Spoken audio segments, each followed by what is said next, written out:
ஓம் ஸ்ரீ தாரா நேயர்களுக்கு வணக்கம். I hope you're all doing well and I pray for the same. நிறைய time என்னோட ஆரா எப்படி இருக்கு செக் பண்ணுங்க. என்னோட ஆரா சரியில்லைன்னு நினைக்கிறேன். எனக்கு ஏதோ ஒரு குழப்பம் இருந்துட்டே இருக்கு. திடீர்னு டிப்ரெஸ்ட் ஆயிடுறேன். நல்லதா இருந்தேன், ஆனா ஒரு 2 நாளா டிப்ரெஸ்டா இருக்கேன். என்னன்னு தெரியல, இனம் புரியாத ஒரு டிப்ரெஷன் இருக்கு, ரீசனே இல்லை அப்படின்லாம் சொல்லும் போது நமக்கு ஐயோ எனக்கு இந்த டென்ஷனா இருக்கு, நான் போற விஷயங்கள் இந்த டென்ஷன்லயே சரியா நடக்க மாட்டேங்குது, எனக்கு இந்த ஆராவை எப்படி சுத்தம் பண்ணணும் எனக்கு தெரியல அப்படின்னு கேட்கறவங்களுக்கு இதுக்கு நீங்க ரெக்கி படிச்சிருக்கணும் அப்படின்லாம் அவசியமே கிடையாது. ஜென்ரலாவே இப்போ யாராவது உங்களை பார்த்துட்டு போனாங்க, இல்ல நீங்க ஏதாவது ஒரு இடத்துக்கு போயிட்டு வந்தீங்க, அந்த ஆரா உங்களுக்கு செட் ஆகல, உங்களுக்கு ரொம்ப பாதிச்சுட்டே இருக்கு அப்படின்னா ட்ரை கிளென்சிங்னு ஒரு, இப்போ எப்படி நம்ம துணியெல்லாம் ட்ரை கிளீனிங்க்கு கொடுக்குறோம், அந்த மாதிரி ட்ரை கிளென்சிங்னு இருக்கு. நம்ம ட்ரை ஆரா கிளென்சிங்னா சிம்பிள் தான். நம்ம ஒரு ரைட் ஹேண்ட் எடுத்து லெஃப்ட் சைட்ல இருக்கிற ஆரா எல்லாம் எடுத்துட்டு நம்ம மேல ஊதணும். நான் இப்ப இந்த பக்கம் இருக்கிற நெகட்டிவ் எனர்ஜி எல்லாம் எடுக்கிறேன் அப்படின்னு சொல்லிட்டு மேல ஊதணும். ஊதும் போது நம்ம என்ன சொல்லணும்னா வயலட் ஃபயர்ன்னு சொல்லணும். இதை எடுத்து இப்படி கீழே போட்டா வச்சுக்கோங்க, அது கண்ணுக்கு தெரியலனா கூட அந்த பக்கம் யாரா போய் அதை மிதிச்சாலும் அவங்களுக்கு இந்த கால் வலியோ அந்த மாதிரி எல்லாம் வரும்.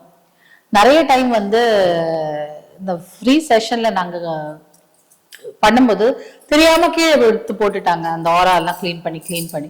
அப்போ அன்னைக்கு எல்லாருக்கும் உடம்பு வலி. அதுக்கப்புறம் நெக்ஸ்ட் டே நாங்க சொன்னோம் நீங்க மேல போடுங்க அப்படின்னு. அந்த மாதிரி நம்ம இந்த ஆரா எடுத்து வயலட் ஃபயர் மேல போட்டுடணும், அது பர்ன் ஆயிடும். அதே மாதிரி இந்த பக்கம் ரைட் சைட்ல இருந்து எடுத்து போட்டுடணும். நம்ம ஃபுல்லி சுத்தியே அப்படி எடுத்துக்கலாம். இது ட்ரை ஆரா கிளென்சிங் சொல்லுவாங்க. இன்கேஸ் ஒருத்தர் உங்களை பத்தி ரொம்ப நெகட்டிவா பேசுறாரு, உங்களால அவரோட நெகட்டிவிட்டி தாங்க முடியல, எப்ப பார்த்தாலும் என்னை பத்தி தப்பா பேசிட்டே இருக்காங்க, இல்லாதது போல அதெல்லாம் சொல்றாங்க, எனக்கு அது ரொம்ப பாதிச்சிருக்கு அப்படின்னு நினைக்கிறவங்க அவங்களுக்கும் உங்களுக்கும் ஒரு ஆரா கனெக்டிவிட்டி இல்லதுன்னு அவங்க அவ்வளவு பேசுறாங்க. ஸோ அந்த ஆராவை கட் பண்ணணும். யாரை வச்சு கட் பண்ணுவீங்க அப்படின்னு பாத்தீங்கன்னா செயின்ட் மைக்கேலுங்கிறவரு உங்களுக்கு தெரியும், ரொம்ப பெரிய ஆர்க் ஏஞ்சல், எல்லா ப்ரொடெக்ஷனுக்கு, தீயதை அழிக்கக்கூடியவர். அவரை அவர் எவ்வளவு பவர்ஃபுல்னா அவரை ஒரு ஈக்குவல் டு காட் பவருங்கிற அளவுக்கு அவ்வளோ பவர்ஃபுல்.